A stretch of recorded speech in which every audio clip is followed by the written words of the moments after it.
Hello, everybody. I'm here with Patrick, and we're going to have an interesting discussion about the cloud and AI and his journey to becoming a consultant and an entrepreneur. Patrick, welcome to the Entrepreneur Spotlight hosted by Action Coach Performance. Yeah, thank you so much, George. It's a good time to be here, and thanks for the opportunity.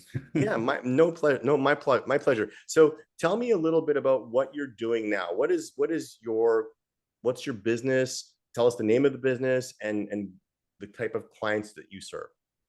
Oh, thank you so much. Oh, okay. My name is Osatohanmwen Patrick Aigbogun, right? I'm a cloud expert, and my business, Cloud Enthusiast, which is a product of Gemeaux World Global Resources Corporation. And the sole aim of Cloud Enthusiast is to be a software factory.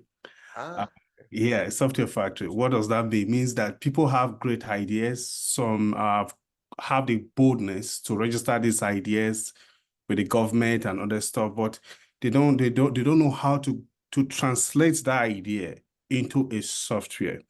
So what we plan to do, what we are doing right now, is to work closely with your idea and translate it into a product, develop the product, host the product, and deliver the product to the audience. Wow. Just like an incubation, right? Yeah. And we have all the team across the tiers, and it has been a very interesting journey.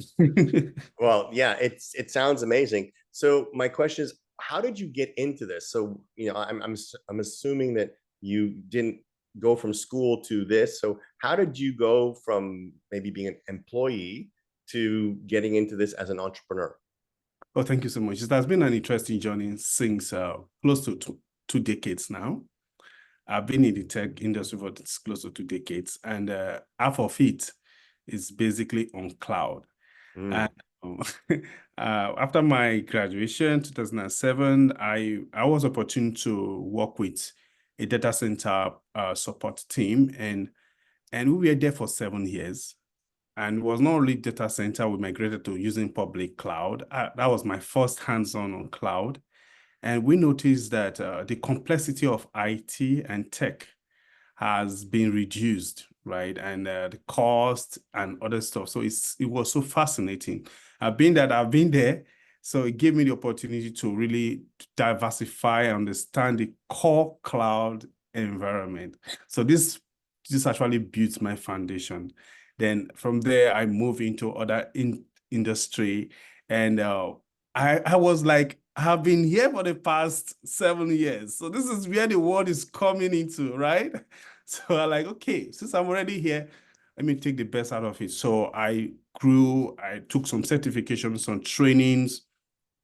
I work with other companies on freelance basis just to understand the stack. Then I moved from one cloud to another, AWS, Google Cloud, Azure, Alibaba Cloud. I was just moving around all the clouds. Okay, let me see the difference between this. So this actually built my technical strength. And I also work with some fintech industry, renowned big businesses that are globally available, and I can't mention names right now, but they are all available in my LinkedIn profile. So I worked in those companies. I understand the stack, the challenges, and I was able to save some cost, as in from $10,000 to $1,500 cost for complexities. So all those things I was able to. Okay, so let me back you up here now. Okay. Were you doing all this as an employee, or were you doing all this as a contractor, as a freelancer? Yeah, well, I was actually working as an employee, right? Then I was also doing sub consultancy as a freelance for one or So it two. was your side hustle. Yeah, side hustle, because I noticed that where I was working was great, right? But I needed to face better challenges, because I have this mind of going into business later. So some of them were free. Some of them was just free. I get it. Some of them came with some stipends, some come with some good money. But in all, I was able to grab a lot of experience and skill So and real world experience, yeah, not reward. course experience, right? You weren't taking a Yeah. bunch of courses, you were actually delivering product for a client. Yes, I was actually delivering a very standard product for clients. Then I think this has been my journey. And we started the stuff. Then when I noticed that the challenge has not only been having a business idea, it's translating that idea into a business entity, right?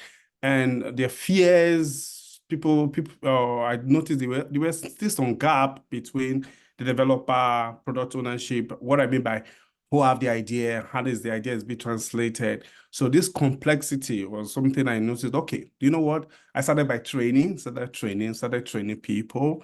I started bringing up team together, share my knowledge. And some of them actually changed career. Some grew in career, cloud training for enthusiasts.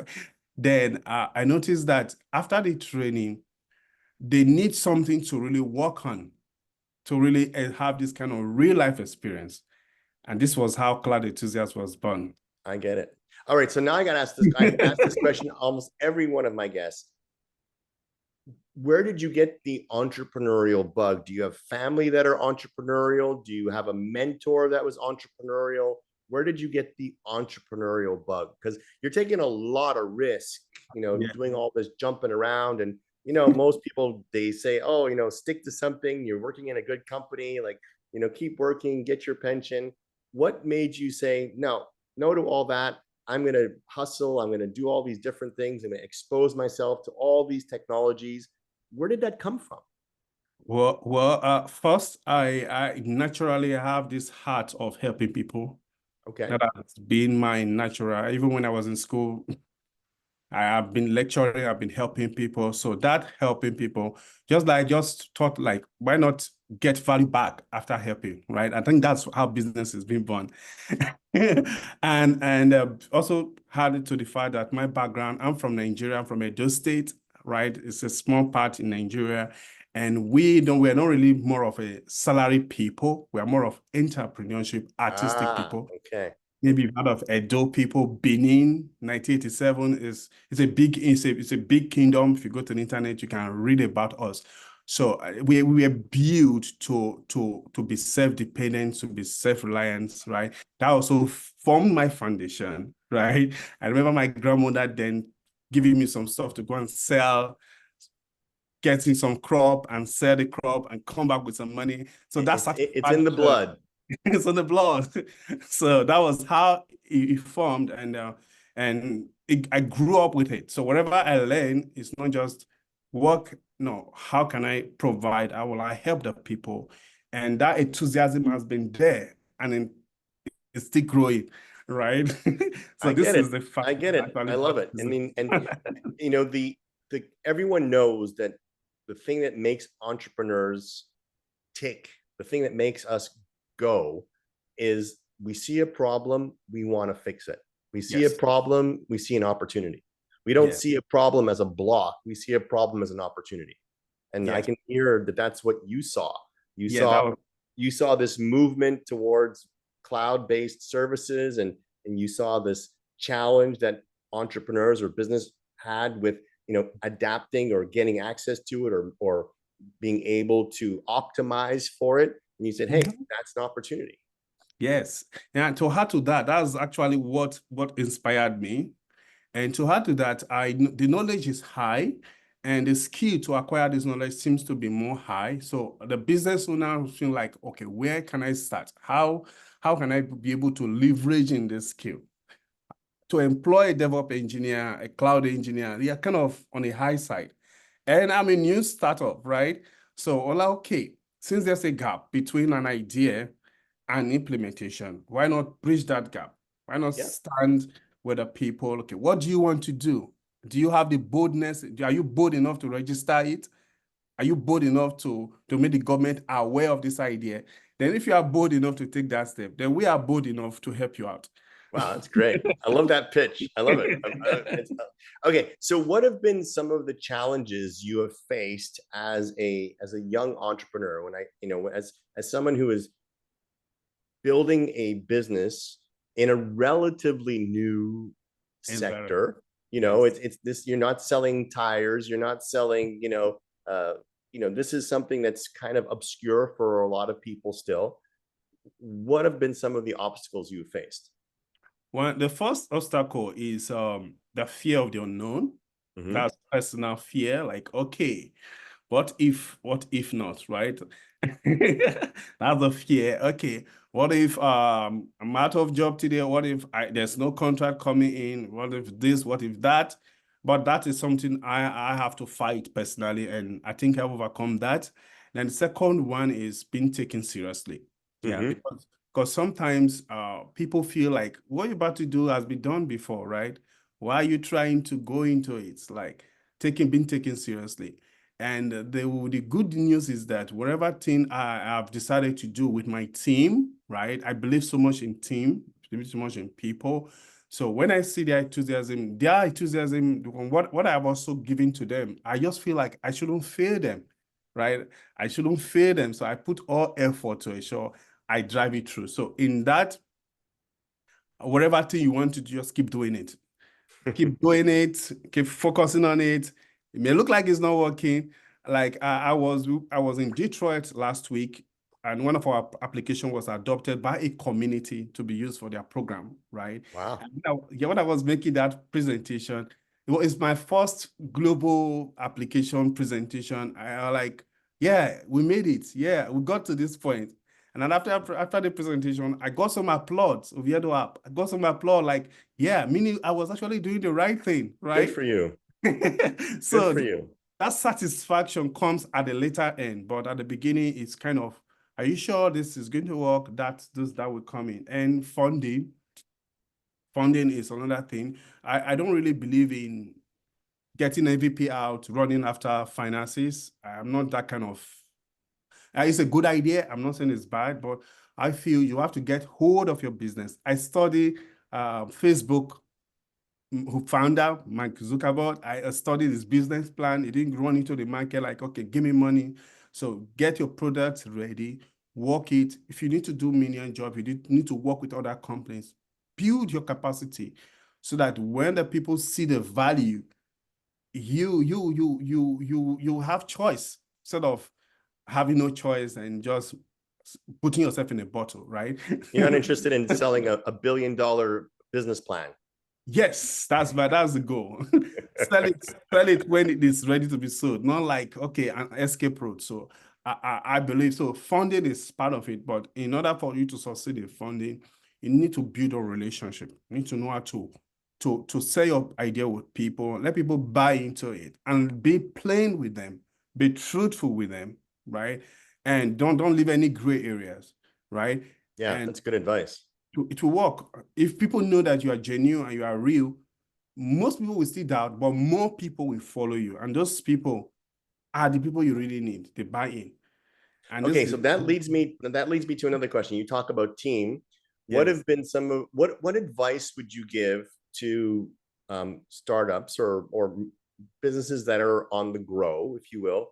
What advice would you give them when it comes to hiring? These days, the common thing we hear is, oh, it's hard to get people, it's hard to keep people, it's hard to find people. What advice would you give to people who are having challenges as far as their team is concerned? Okay, thank you so much. It's a global challenge, so I won't water it down. I won't say we have mastered it, but the principle I operate in is we have many football. If I watch football, Oh yeah. football, yeah. I studied as a winger and Alex Ferguson, right? And other clubs, right? I enjoyed Alex as a winger kind of management process, which is get people that needs this skill, that needs this platform, right? Empower them enough, then they become an asset. That is but it takes time, right? That is my model of getting my team. So I look for people that really needs the platform. I provide the platform for them, right? Then set up some management processes so that their learning process will not affect your system, right? By providing so many rooms. Then when they are in, most times they kind of fall in love with what you do. They just don't want to go. Some of them will, and So they're already in. So even if you have to let them go, even when they leave you, they are still part of you. They are still responsive to you. I know other business plan is difficult, other business plan, but for tech, other business plan, some people look for people that are already there, ready top notch, and just get them. Those people that are already at the peak of their career, they know they are at the peak of their career. So transitioning is very important for them, right? But those that are coming up, and if you have 2 or 3 loyal people that are peak of your career that are working with you, build up a capacity ground up.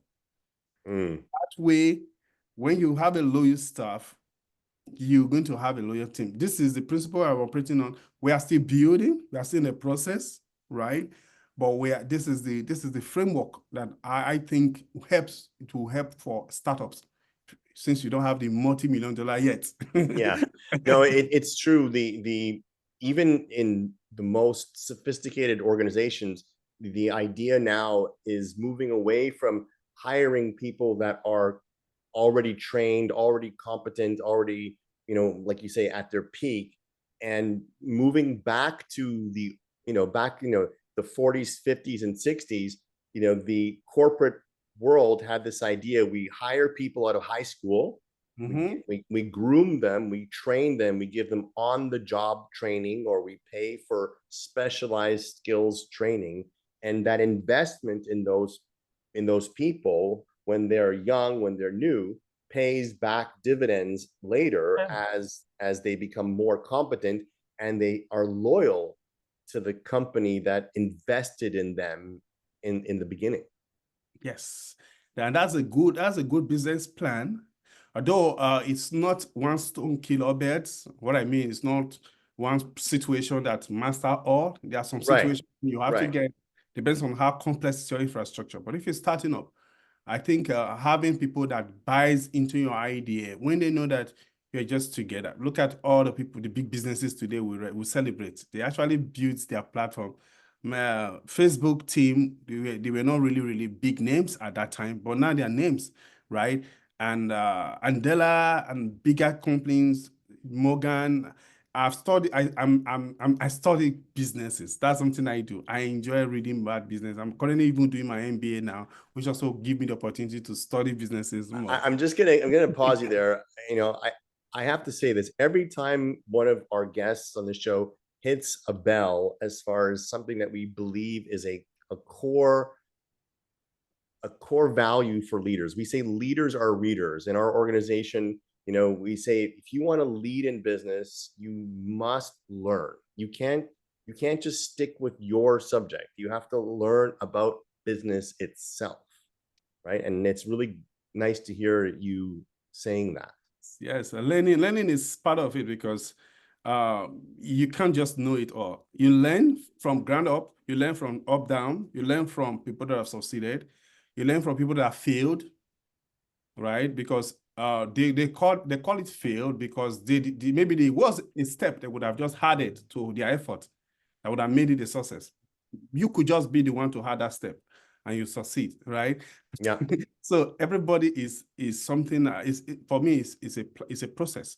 It's a continuous learning process. I read, I studied, and mostly it may not be between the 4 walls. It could just be LinkedIn Learning. I have account in LinkedIn Learning. Yes, I saw you had a few courses that you had the little certificate for. One course that I saw that on your thing that I was curious about.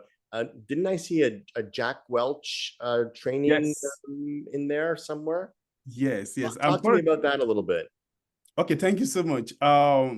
Jack Welch is an opportunity for me to be part of that learning plan. I'm still in the process, right?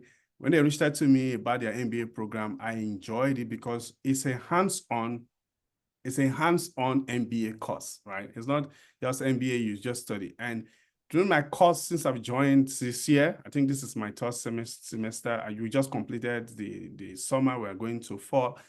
I have happened to learn from the real brain behind the GE Electrics, right? The General Electrics, which is Jack Welch himself. And the principles which I've learned from him, have also helped in my business. It seems like I'm like doing a copy and paste sometimes, right? I just get some knowledge here, go back to my business, dump it, right? Explore it, go back here, pick, dump it. So it has also refined the way I do my business. So it came so handy. And right now we're doing marketing. So it's talking about the global market, how to leverage on the current global marketing tools. Fantastic course. I would recommend it for anybody. I read the book when he retired, and he and his daughter started the project. I was at an event here in Montreal, and I went to see him actually, and I had lunch with him. And that wasn't just me; there was a big group of us, and it was great. I liked the idea. I liked the concept of the school, and now all these years later, it's nice to talk to someone who's actually been through the school. So it's really cool. Yes, yes. Really cool.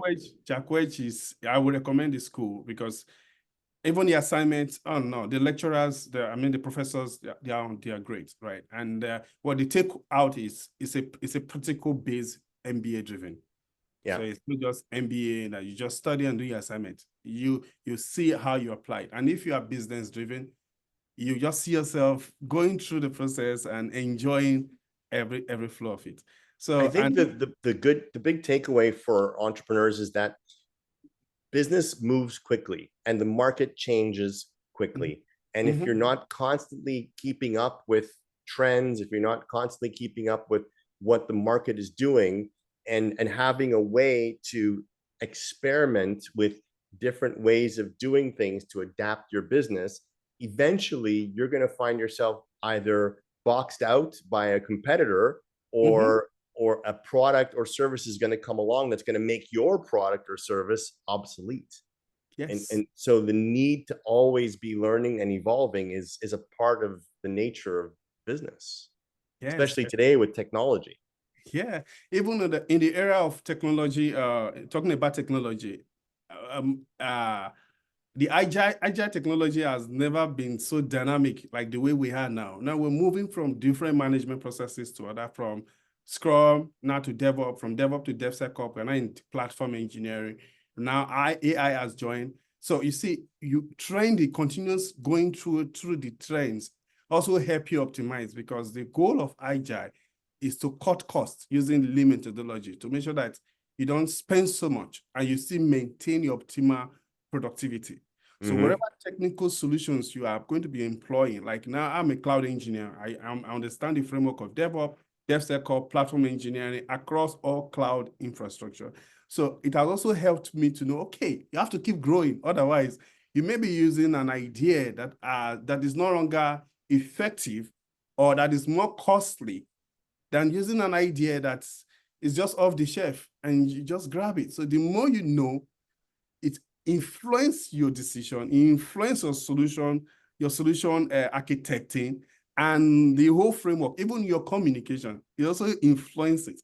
So it's I mean, how many times do we see entrepreneurs that have a great idea and they get to work on building the solution before they go to see if the solution already exists out there somewhere else? Instead of building it, go look to see if it exists somewhere else first. Yeah, right?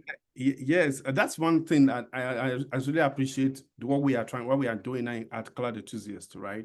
One of the things I enjoy is that we have a complete product team. So we do our survey, right? When I started, I didn't do that survey. I went into it, but now I have a team. So what we'll do is that if you bring your idea, we have a product management team and product ownership team that will own it and do survey and see, okay, what is there something like this? We know no business is the same unless you just copy the business plan. Even then, it's a different team, so it's going to be different. It'll be different. So no business is the same. So what we try to do is, okay, well, this is the business. It's not to discourage you that this thing is already being done. No, it's to tell you that, okay, this one is done, right? But if you go this way, maybe you have an edge, right? But these are your competitors. Just have an idea.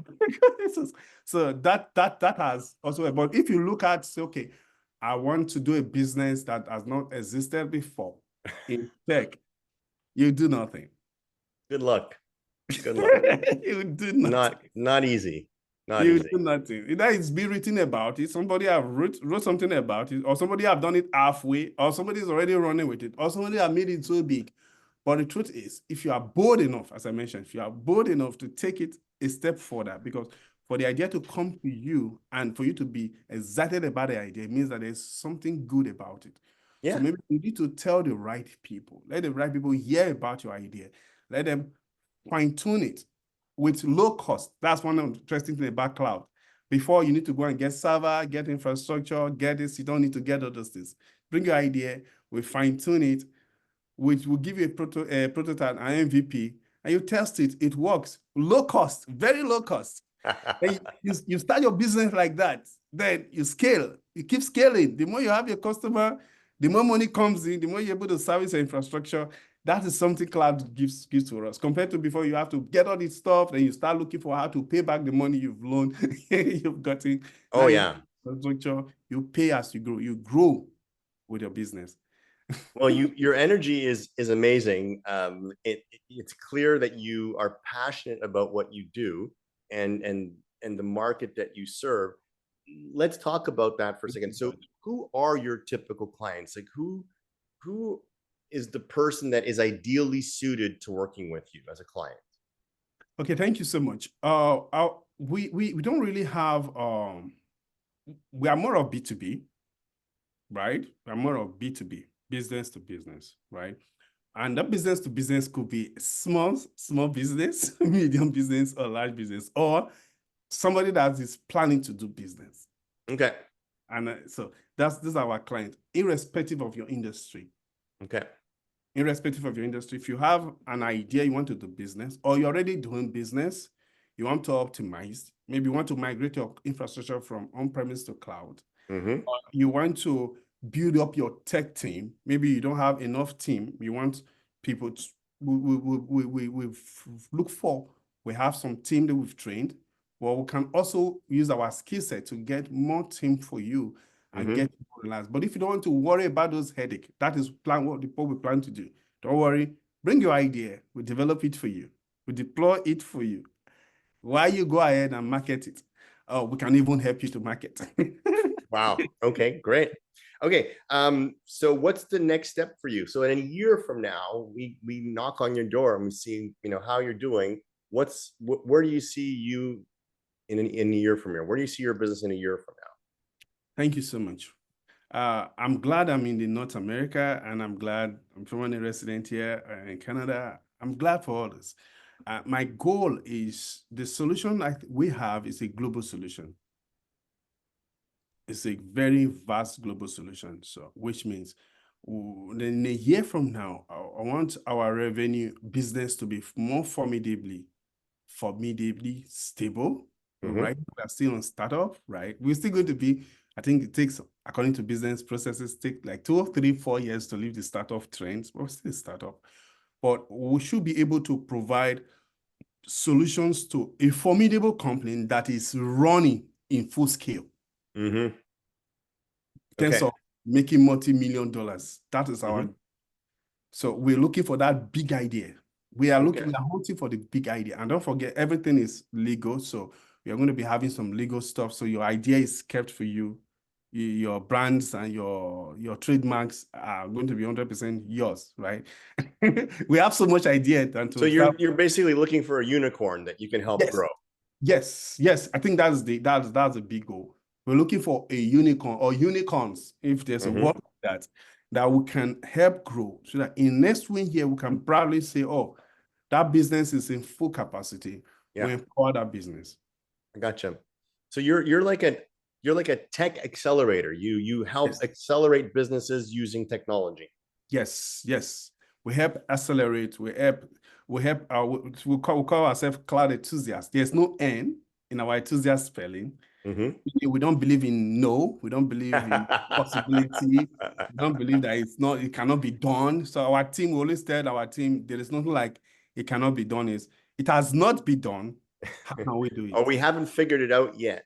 Yes. Not like, no, it can be done. So those are the messages. It's an idea where we are pushing to them. And because whatever thing, if you're able to think about it, if you're able to boldly go ahead and register it, then we can help you. So that is the goal. The goal is we are accelerating, we're empowering you, we are cutting costs for you.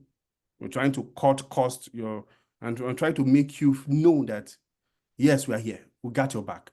Amazing. I love it. That's great. Well, this has been an amazing discussion, Patrick. I love the energy. I love a lot of the points that you hit along the way with regards to, leveraging technology, being true to your roots of your going back to your hometown, your home village, that you can start a business with anything. You could build a business with anything as long as you have the drive and the willingness to learn. You use the word bold over and over again during this discussion. And you're right, it does take boldness to get into business, but you don't do it alone. You rely on your team. Yes. And you do a lot of learning, and you have ambition, and that's great. I think every entrepreneur, that's the recipe for success. Yes. You just summarized it. I like the way you put it together. And I think I don't have anything to add to it. Well, listen, that's great. I love it. We're going to let you go and wish you all the best success. Thank you for coming on the show. And maybe we'll get back to you in a year from now and see if you found that unicorn. Yeah, trust me, you're going to have more unicorn story to share. All right. I am Thanks a lot. about that. Thank you, George. Take care.